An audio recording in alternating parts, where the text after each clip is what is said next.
Hello guys, in this video I'm going to show you how to connect printers and scanners to your MacBook, but first I wanted to tell you that don't forget to subscribe because at 10,000 subscribers I'm going to show you my YouTube revenue statistics and my growth strategy, how you can make money online.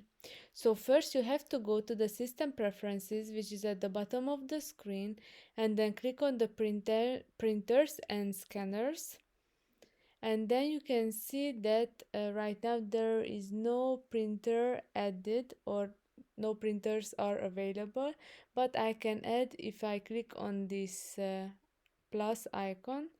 So if you have a printer nearby, then here will appear the name of the printer and then you can add.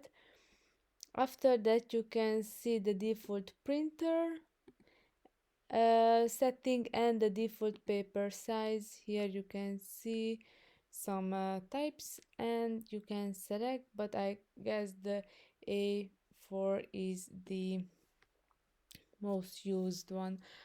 So I hope this video was helpful for you. If it was, please consider subscribing and see you in the next one. Bye bye.